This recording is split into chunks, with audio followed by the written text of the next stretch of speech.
My name is Damian Girardi. I am the product manager for the Edwards HyperSpike mass notification speaker product line. And today we're going to have an overview discussion on existing products and some new products that have been recently developed and launched into our product offering. So we'll hit the product overview. We'll talk about HPSA, which is outdoor high power speaker arrays, indoor and outdoor medium power speaker arrays, the value proposition of our product and target customers, and we'll then hand it off to my colleague to go over some applications and real life projects that we've done in the past. So first we'll go over the terminology. Many of you may be familiar, but some who aren't. We'll talk about what each of these are and what they mean. High power speaker arrays with the acronym HPSA. These are NFPA, UL, and UFC terms, recognized terms.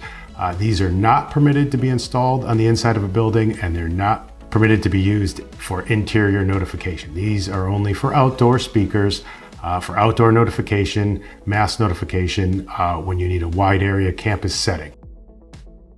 Medium power speaker arrays with the acronym MPSA. Not a universal term, not universally recognized, but there are no restrictions on indoor or outdoor use. And then finally, the handheld portable speaker, again, not a universal term, and there are no restrictions on use indoor or outdoor. So first we'll talk about a little bit of the details of what the advantages and disadvantages of our HPSA outdoor speaker offering are. A lot of advantages, not too many disadvantages. These run on AC power, so they can run 24/7, 365. They are on battery backup, very low weight, as low as 16 pounds for our entry-level 1600 watt speaker. Very aesthetically pleasing, small size, blend into the background. You don't have any large, obtrusive, spaceship-looking speakers like we'll see on the upcoming screens. A lot less wind resistance and unparalleled intelligibility. So the STI on these speakers are significantly better than all of our competitors of 0.8, 5, and higher. One of the disadvantages of this speaker is the high initial product cost. However, as you'll see in the value proposition slide, the initial product cost is offset by the installation savings of the entire system, where you're going to use, it could be a 10-to-1, 20-to-1, 30-to-1, 40-to-1 savings versus old technology speakers, the old reentrant type speakers versus these new high power speaker arrays. And they come in 1, 2, 3, or 5 sided configurations, as you can see by the slide, and they have the ability to have a unit that is UL 1480A listed, as well as Class 1 Div 2 for hazardous locations. There's some differences in technology. The old style reentrant type technology, you may have noticed over the years of hearing these, especially in reverberant environments where there's a lot of distortion. We kind of refer to that as the Charlie Brown effect from the cartoon when you were a kid, the wah, wah, wah, wah, wah. With HyperSpike, the difference in the linear technology gets rid of that distortion, and all you hear is exactly what was intended, and that's the intended message and clear communication of what was supposed to be received. So let's take a quick look at the old technology versus new technology. You could see the old saucer type speaker arrays, and it's only 3 high. Imagine that the gentleman on the left is about 6 feet tall. That's about a 12-foot and several hundred-pound speaker array, which is going to require a crane to lift onto a building and a rooftop, probably reinforcement of that rooftop, depending on how heavy that is. And you have our UL 250, which is about 20 to 25 pounds and has significantly better range and STI and a much smaller footprint, significant savings on installation and labor.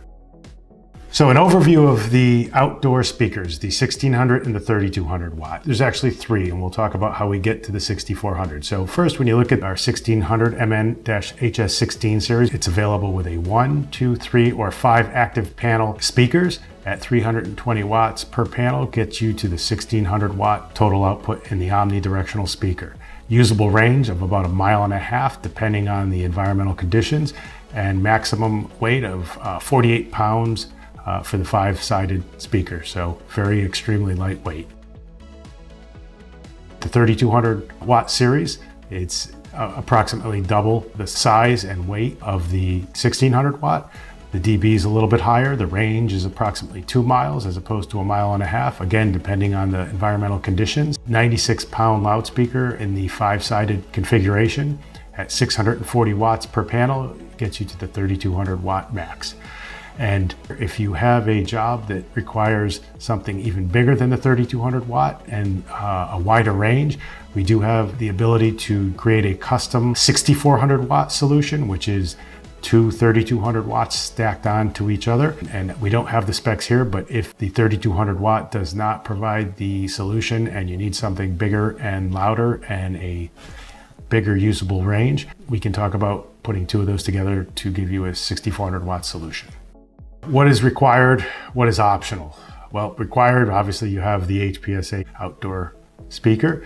The ECC electronic control cabinet comes in a large NEMA 4 rated enclosure with tamper switches. The amplifier is inside that cabinet, and you can have an optional battery cabinet attached at the bottom for battery backup.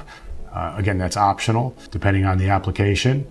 So with AC, you got 24/7, 365 coverage unless the power goes out.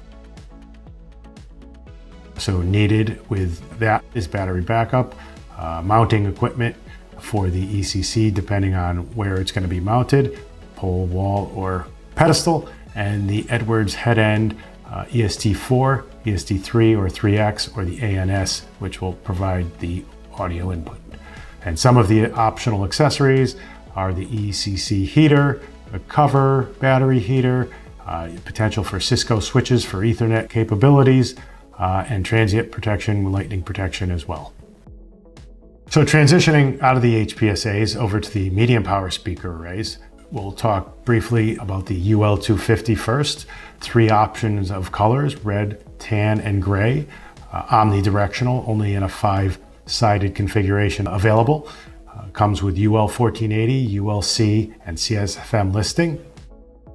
Moving down to the TCPA10, it's a directional speaker. Comes in 4 different colors, black, white, gray, and red. Similar to the UL250, it comes in the same listings with one additional that's not listed here, and that is the Class 1 Division 2 hazardous location environment, which we'll talk about it a little bit more in depth in a couple more slides. And then our newest addition to the family is our Linewave line array speaker. It's a directional speaker. It has 4 configurations and 4 colors. It's a 2 high, 4 high, 8 high, or 16 high speakers with the same color configurations of black, white, red, and gray. It's got the same UL listings. It does not have the hazardous location, and really the big differentiator for the Linewave is that it is for highly reverberant environments, whereas the other speakers are not going to be as successful in those environments. So this pushes the sound towards listeners' ears and provides less feedback off of those reverberant environments. The 650 watt medium power speaker array is an omnidirectional 5-sided speaker as well, similar to the UL250 without the UL listing. So if there's an opportunity where UL is not an issue, or connectivity to a fire panel is not an issue, you can go with the 650. It's a nice, lightweight, highly efficient omnidirectional speaker. Secondly, in the middle of the page is a 200 watt medium power speaker array. It was what we've had in our offering. It's a directional speaker. There's no UL listings. The TCPA10 has kind of cannibalized some of the sales, but not all. So whenever you need a little bit more of a heavy duty speaker and agency listings are not required, the 200 watt might be the way to go over the TCPA10. And then the portable handheld loudspeaker on the bottom is a directional without any listings. You can use this indoor and outdoor, and we'll go into some more detail of what this speaker is. Basically utilized as a bullhorn, but a little bit more technology driven and a lot more functional and a lot more intelligibility of the sound coming out of that speaker versus your traditional bullhorn power speakers. So the UL250, going back to that, we'll kind of take a quick look at the specifications on this. 113 dB peak acoustical output, about a quarter mile on average usable radius in every direction because it's an omnidirectional. So that gives you that 360 degrees of audible coverage, 250 watt peak power, which matches up to the Edwards amplifier, the 1B3 250. The 4 wattage taps on there are designed specifically by this speaker for 40 watts, 90, 125, and 250 watts. And again, a lightweight, approximately 26 pounds, and it does carry those UL, EOC, and CSFM listings. And it's been very, very successful in the industrial settings thus far. And it's needed just for industrial, but that's where we've been successful. And I think that there's a lot of other applications, indoor and outdoor, that you'll find that the UL 250 is well suited for. Some of the specifications on the TCPA-10, we released this product about a year and a half, and this has been selling as fast as we can keep them on the shelf. This is one of our most efficient speakers at 139 peak dB in a very small package. If you can imagine, about a 10 by 10 by 10 inches, only about 9 pounds with a usable range of 250 plus meters. And if you look, what we call the STI is the Speech Transmission Index, and it's a scale of intelligibility of speech coming out of a speaker, and the audibility and intelligibility, and it's on a scale of 0 to 1. Anything over 0.75 is considered excellent. So 0.85 for the TCPA-10 is in that excellent range, high level of audibility. So whatever the message needs to be heard, this is one of the speakers that's going to cut through that high ambient background noise and provide you with a clear, audible, intelligible message when there is an emergency of some sort. The input voltage of 25, 70, or 100, VRMS, multiple tap settings, the transformer is built in, and it does have the UL listings. And in addition, I think I may have forgotten to mention, the TCPA-10 also carries a Class 1 Div 2 hazardous location listing. We'll have a slide later on that will go into a little more depth of what that Class 1 Div 2 location listing means and what kind of environments that it's appropriate for. It comes with a wall, pole, and dual mount options sold separately. So if you order the wall mount, it comes also with a ceiling mount and the pole mount under that one part number. So you get all three with that single SKU. And then, as I had mentioned previously, there is a dual mount option with the part number at the bottom, and you can mount 2 speakers and kind of move the angles of those speakers on that mount, depending on where that coverage is required. So moving into our newest member of the family, the line array speaker, what we've been calling the Acoustic Silver Bullet. The big takeaway from this speaker is that it is for highly reverberant environments. So this is not something that's interchangeable really with any of the other speakers. This has a very specific application that it's designed for, and that would be the highly reverberant environments. For these speakers, there's nothing like live demos. Videos can do so much justice, but once you take these and you live demo these in front of a customer, they've sold themselves. It's the technology, the clarity, the intelligibility is second to none. So when you can, the live on-site demo is a big, big selling point. It really cuts through the noise, and the intelligibility, again, high on the STI range of around 0.85, I believe. With all the UL listings, ULC and CSFM, depending on where that application is going to really depend on what speaker that you go for. In the smaller applications where you have a small indoor space, a small auditorium or office space, or a place of worship, you might, look at the 2 and the 4 high. When you get into the more large industrial or outdoor spaces, distribution centers, larger auditoriums, airplane hangars, you're going to be looking at the 8 and 16. We offer a free ease modeling service for every installation, every order. You can find the best speaker for the job. We can put it into each facility with where we think that best coverage and intelligibility will be.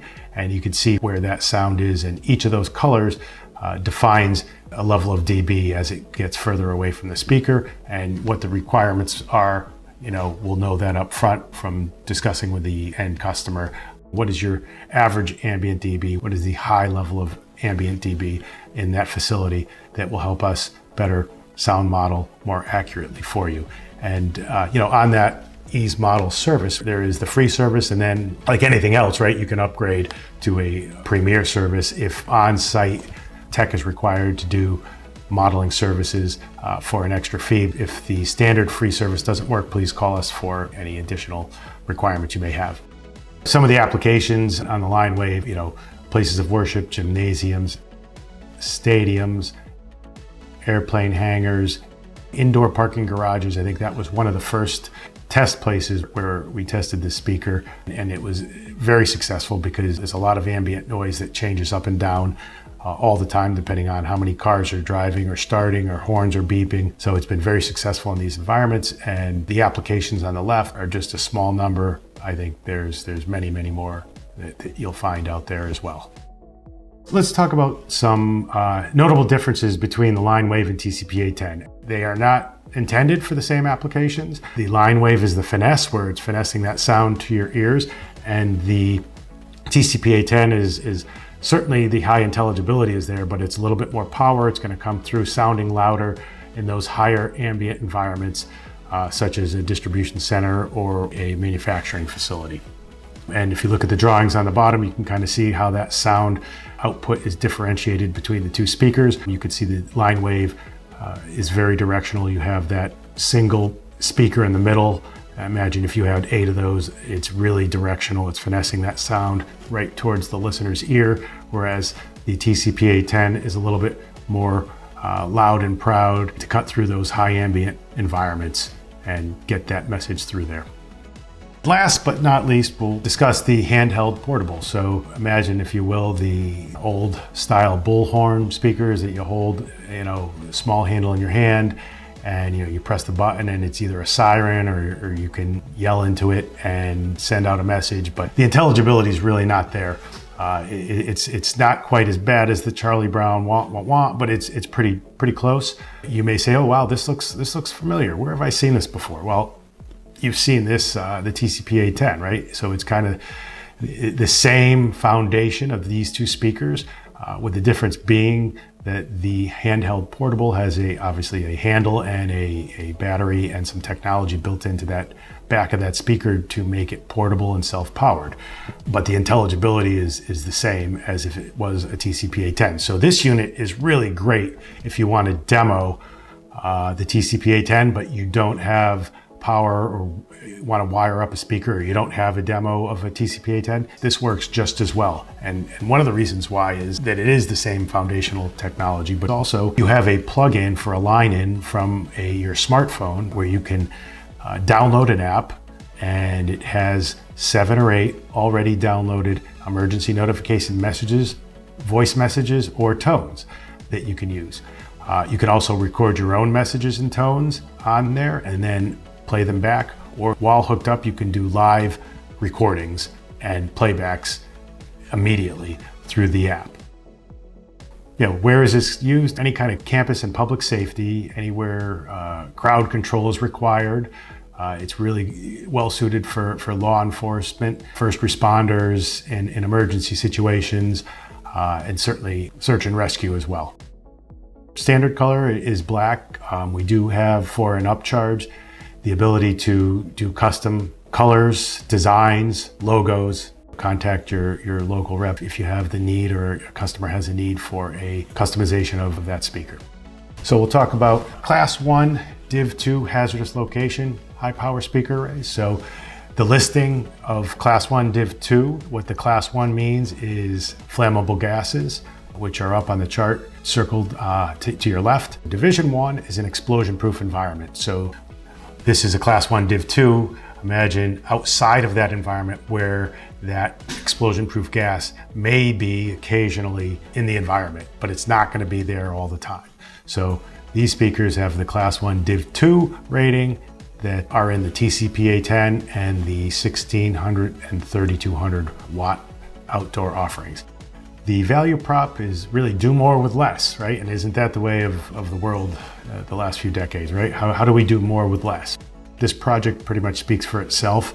It's a large automotive company that we did a few years back, originally quoted with 700 to the 15 watt standard small reentrant type speakers. We went in and quoted 22 of the 250 watt speakers, half the wattage across the board. You can kind of see a sample of what the layout looked like in one room to the next, right? So you have basically, we did 3% of the amount of volume of horns from 700 down to 22. So the product cost of each 250 watt is certainly higher than the 700 speakers, but you only needed 22. And the real big savings comes in the more than $1 million in installation and labor costs, putting through the 22 speakers versus 700. A lot less overlap and higher speech intelligibility gives you a much better delivery of that message that's heard by everyone, and it's heard exactly as it was intended to be heard with the specific message that's being conveyed. Today, the customer is extremely happy that they've chosen Edwards, and we've worked with them on additional locations for both indoor and outdoor mass notification. So let's talk about target customers. As you're aware, there's opportunities everywhere. So just driving into work or home from work, or even on a Sunday afternoon drive, passing tons of places where you may or may not even believe that this product would be successful. So some of the bigger, more obvious are the university campuses, any kind of campus, school environment, high school, university, even a hospital campus where these outdoor products would be very successful. Then if you get into the indoor, you're talking more like the distribution, you have retail, industrial complexes. And then if you get into the highly reverberant environments with the line wave, an airport hangar, places of worship, you're seeing these opportunities everywhere. And there's probably opportunities that you drive by and you'd say, hey, I never thought of that. That would be a good place for this type of speaker if there was ever an emergency. We look forward to finding a lot more places where these speakers can be successful and help save lives and get those emergency notification messages across in times of need. So that brings us to the end of my part of the presentation today. We look forward to working with you in the future. And if you have any questions at all about the product line itself, please reach out to your sales team or to me and bring us those questions. We're here to help and support you, and we appreciate everything you do. And we look forward to working with you in the future. And with that, I will hand it off to John for the remainder of this presentation. Thank you very much.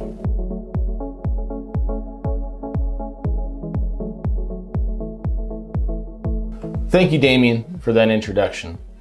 As you saw on the previous slide, there's lots of different occupancy types. Right now, we're going to concentrate on emergency communication systems for the industrial vertical and distribution centers. We want to talk about code requirements and where everything started from. Why do we have mass notification today? And then we'll talk about how it's deployed in that type of facility.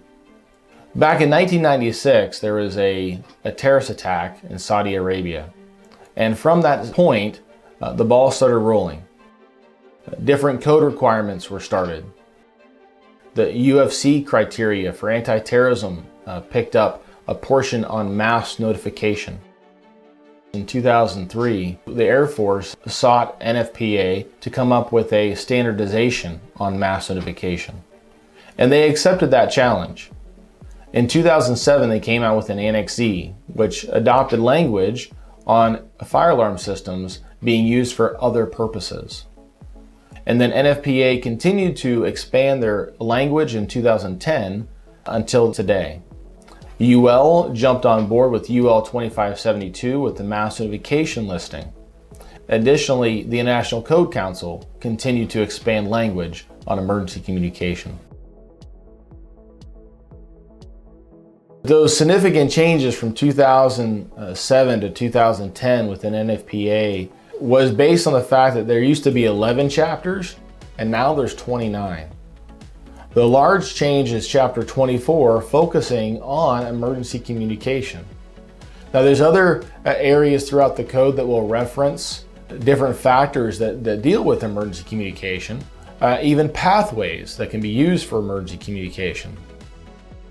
You see, high-rise buildings, they've required voice evacuation systems for a long time. Today, they now may require that to be more than just voice evacuation, but mass notification.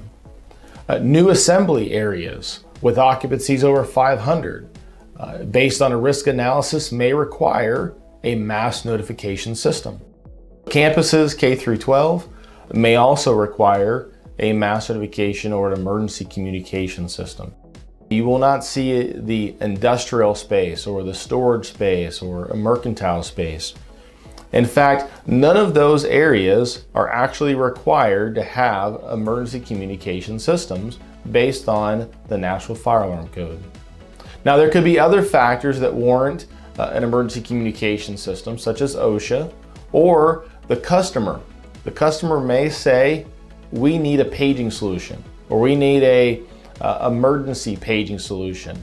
We need an alert system. Customers have been using different verbiage to communicate to us as professionals that they need an emergency communication system. So you'll notice here in the red, these areas highlight facilities that may require an emergency communication system. But other areas like industrial facilities and storage, high hazard locations, these facilities have a lot of risk that could indicate that they really do need an emergency communication system. Why do I say that these have a risk? I refer to the risk as Charlie Brown teacher syndrome, right? The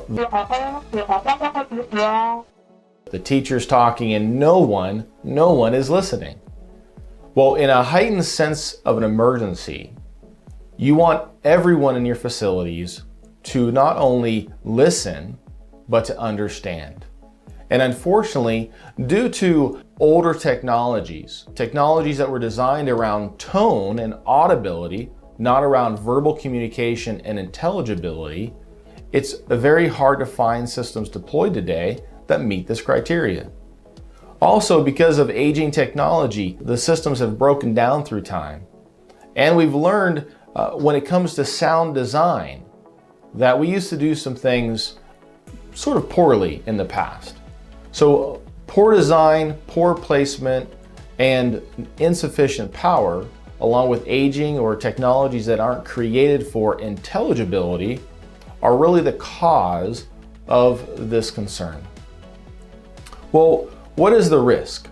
The risk comes down to having a threat on campus, having employee unrest, or having tornadoes, ammonia leaks, right? Different site hazards.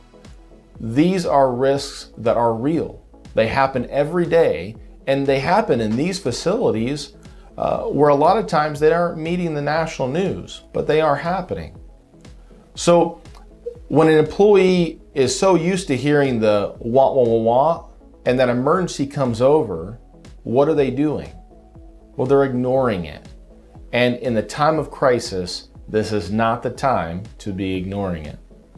Also, let's face it, life safety is our business, but many of your businesses, they need to make money. Productivity is the name of the game. So after the crisis, we mitigate the loss of productivity.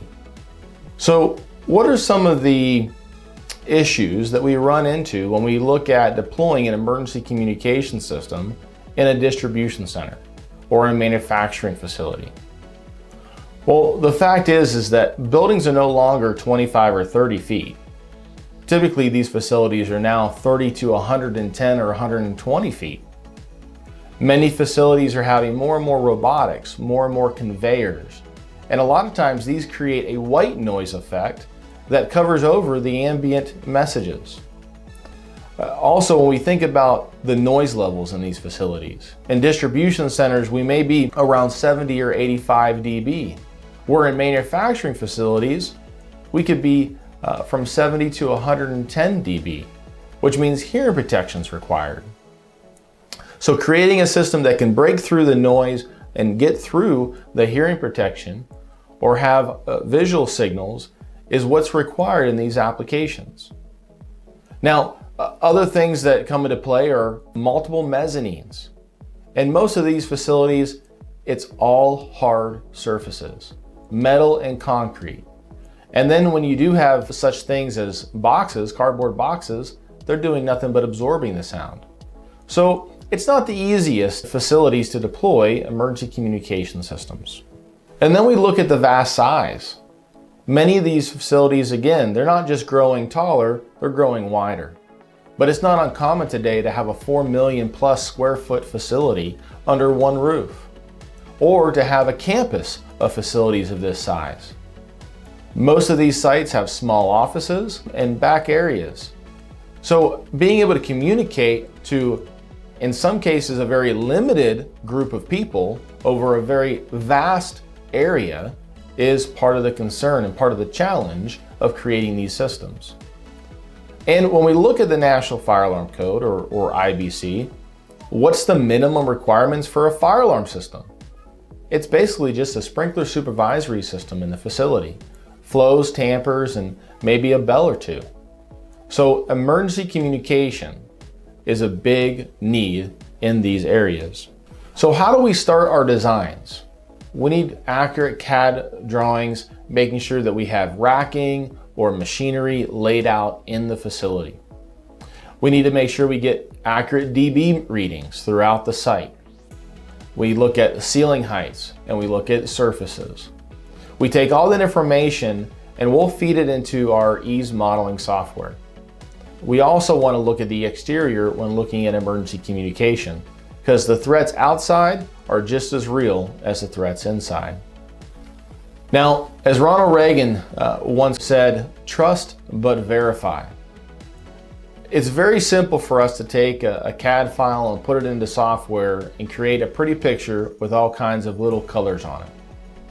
That doesn't mean that that system is going to work and function the way we anticipate it to. So here at Edwards, one thing that we maintain is all of our district managers utilize portable demonstration units. Because technology has reduced in size, we can actually go on site at any point in time through the construction phase or on a retrofit application and utilize the portable unit and test our ease modeling. This allows us to really have a confirmed design before anybody spends any money on an actual system being deployed. Now, what's the benefit of that? The ease model in front of you today is from a regional distribution facility. This facility originally had over 400 traditional speakers throughout it. Now, after we did our original ease modeling, we came out with an application needing 26 speakers. After we came on site and we did our on-site demonstration, we reviewed those locations and we found that the racking was incorrect and the dB levels were way off. So what did that mean? We went back, we redesigned according to the testing methods, and we came out with a solution that required 50 speakers. So we actually had to double the amount of speakers as the original ease model. It's better to find that out before we start than after. Now on the other side, 50 speakers is a far cry from 400. So think about the installation savings of not having to pull cabling to 400 locations. Now choosing the right speaker is a very important piece as well. Today there's all kinds of technologies, and at Edwards we utilize our HyperSpike technology for our high power and medium power speaker arrays within the industrial and distribution facilities around the country. On the outdoor applications, one of our preferred is our 1600 watt speaker. It can do a 1.5 mile radius, as Damien brought out in his presentation earlier. But in many cases, our TCPA-10, only at 24 watts, can cover a large outdoor area based on the design of the facility. So now let us look at some different design criterias and let's do some math as we start to apply the right product to the right application. So we're going to pick on the TCPA-10. This is one of my favorite speakers that's in our portfolio. The TCPA-10 has a starting dB at 100 volts of 139 dB. That's tremendous, especially when you think of it only weighing about 9 pounds. Now, if you look at the ease modeling plot, you'll notice that there's a 15 watt traditional speaker versus a speaker above at 45 watts. So let's make some math out of applying the application to a real life scenario. The dB level increase of 3 dB is essentially the same as a click on your car radio. That's really the most discernible difference that a human ear can hear. So every time we double the wattage, we increase 3 dB.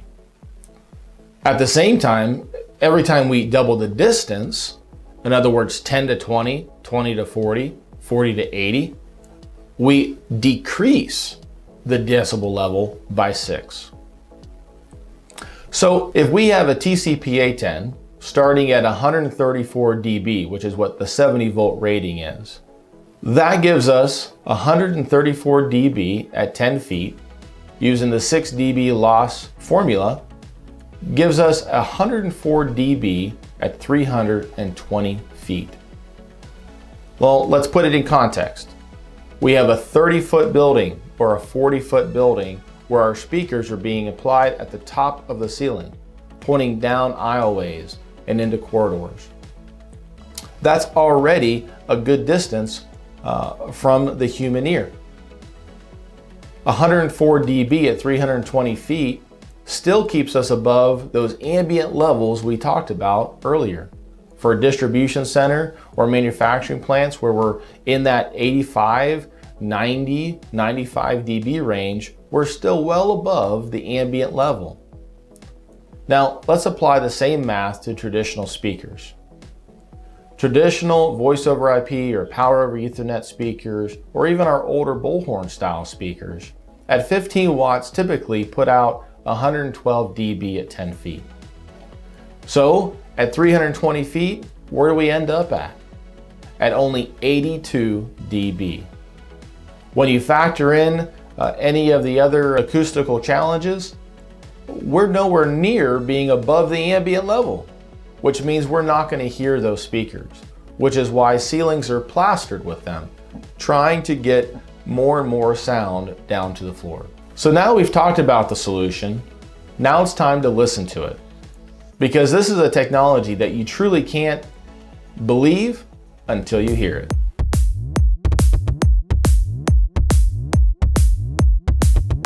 Greetings, and thank you for attending today's demonstration of acoustic hailing devices. You are now listening to patented HyperSpike technology by Ultra Electronics. The same technology is used in the HS-60, which is recognized by the Guinness Book of World Records as the world's most powerful electroacoustic speaker, with the usable communication range of 3 kilometers and beyond. There has been an emergency reported in the building. Leave the building immediately using marked stairways and exits. Do not use elevators.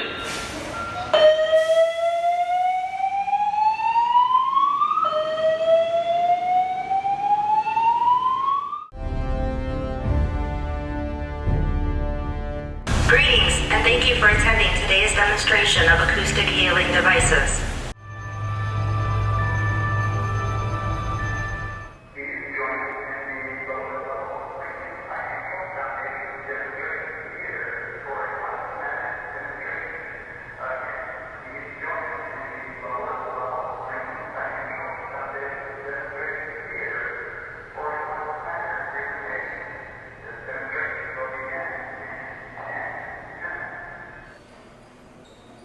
Please join us in the lower level Lincoln Financial Foundation Demonstration Theater for a What's the Matter demonstration. Again, please join us in the lower level Lincoln Financial Foundation Demonstration Theater for a What's the Matter demonstration. The demonstration will begin in 10 minutes.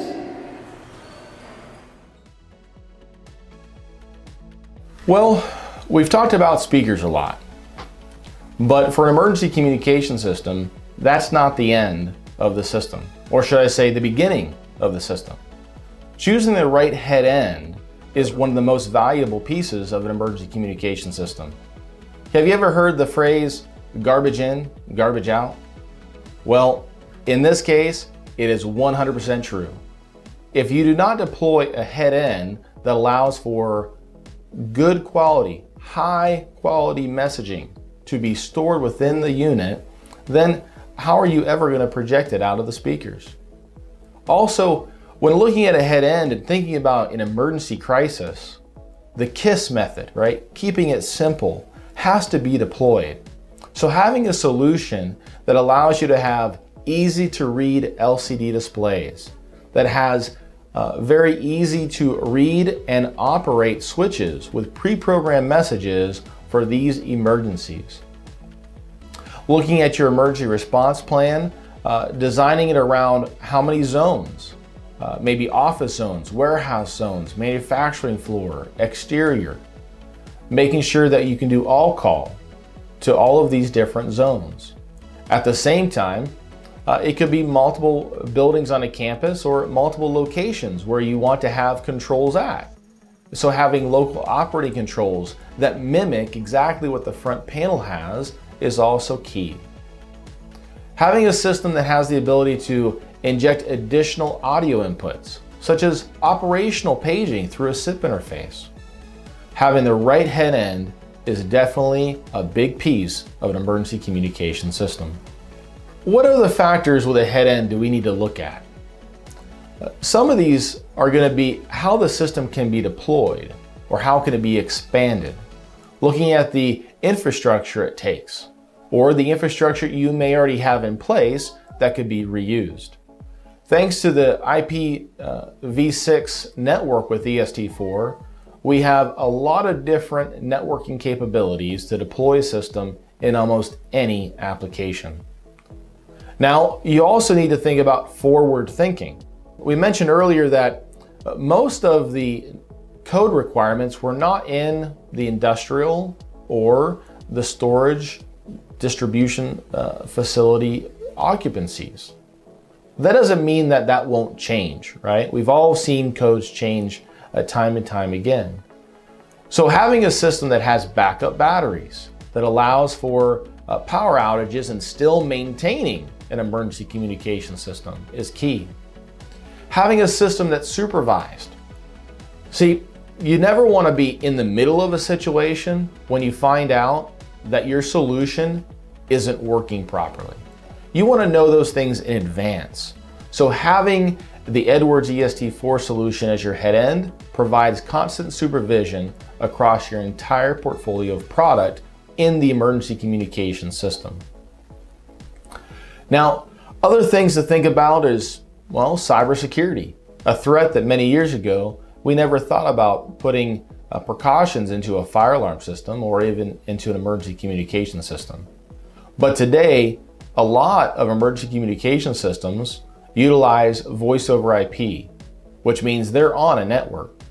And as we know in past history, even such things as thermostats have been the leak or the area where hackers have been able to get into a facility. So making sure your emergency communication system is cybersecurity hardened, that's a key. Limiting disruption to the facility in the event of an emergency, in the deployment of an application. They go hand in hand. So less parts to service, less cabling to install, and less time to deploy, less interruption to your business. These are all factors to think about when choosing the right head end for your facility. So what does a typical Edwards application or emergency communication system look like? Well, utilizing the EST4, we have up to 100 onboard messages. We have the ability to have embedded amplifiers in the control panels. We also have exterior or banked audio amplification. We have remote LOC capabilities, and we have auxiliary inputs, such as from a SIP interface for your phone connection or music connection. And don't forget about the exterior, being able to communicate to your exterior through the same application. Now, mind you, when looking at this screen, what don't you see? You don't see smoke detectors. You don't see pull stations. You don't see water flows or anything of that nature. This application is specifically an emergency communication system. So you see, the EST4 isn't just pigeonholed into being a fire alarm system. It's UL 2572 listed for mass notification for a true emergency communication solution. So that was our EST4 application. Now, not all applications will warrant an EST4. So we want to remind you about the ANS solution provided by Edwards. In this solution, we provide amplifiers within cabinets, banked within a facility with remote microphone capabilities. Now, the TCP-A10s or UL250s, all of these speakers can still be deployed as a standalone, again, a standalone emergency communication system. You don't see smoke detectors, you don't see pull stations, because they're not always going to be required in an emergency communication system. Now, how about your existing paging solution? Maybe it's just an enhancement you need today. Our speaker technologies can and have been many times added onto your existing paging solution in place. So don't think that you have to update the entire facility to get some intelligibility out of your existing paging. And when we think about our outdoor mass notification solutions that have been deployed for years, at Edwards, we've partnered with multiple companies throughout time. And we're proud to say that the Hyperspike technologies with limited modifications can retrofit those technologies. So if you're not satisfied with the intelligibility of your current solution, know that it's not a full gut job, right? We don't have to rip and replace everything. These speakers are light, compact, and they pack a big punch. So a lot of the existing equipment that you may already have in place can be reused. Well, we're going to finish up with just a few case studies. I know Damien brought out the one where we had an automotive facility that we drastically reduced the number of speakers in and saved about $1 million in installation cost. That's just one of many case studies that we've been able to document. In this case, 244 15-watt speakers was drastically reduced to just 3 of our UL250s. So again, more speakers at higher volumes don't necessarily mean intelligibility. A lot of times, less speakers can give us the intelligence we're looking for. This case study here, we showed 41 of our standard bullhorn speakers. Those were tapped at 7.5 watts for a total of 307 watts. In redesigning that solution to use the TCP-A10, we are able to install only 8 speakers in this application.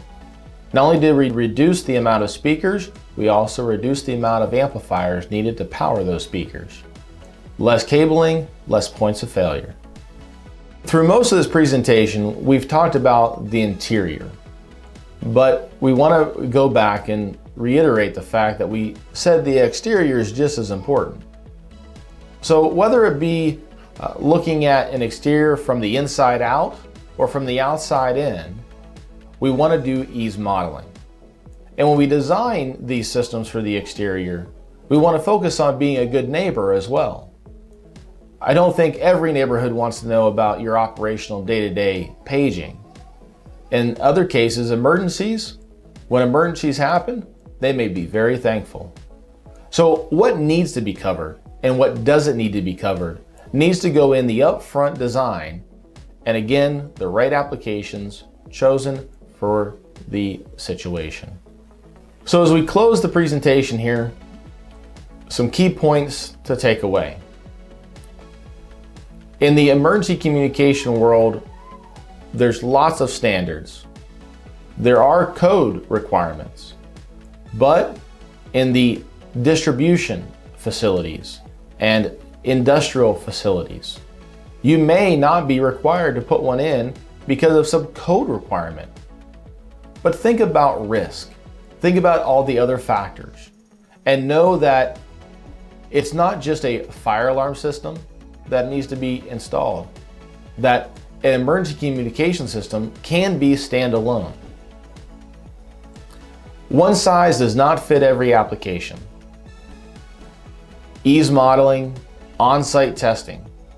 I cannot talk about how on-site testing is a must anymore. It is a must, bottom line. So on-site testing, get us to come out there, do the demos, because those demos will show us exactly what those single dimensional drawings that we're getting from you aren't showing, the realities. And when we focus on design, let's be a good neighbor. Dedicated network backbone, making sure that whatever head end you put in is flexible, making sure that it's cybersecurity hardened. You never know how your facilities will change, how they'll expand, or what other factors may cause additional risks. So having a flexible backbone, again, a key in your design criteria. And then let's talk about ease of operation. Emergencies are stressful. Let's not make it harder on the employees. And then ease of deployment, thinking about business interruptions, the time it takes to install, and also the time it takes to get back to business after an incident. Well, that does it for our emergency communication presentation. And at this point, we'll take questions from the audience.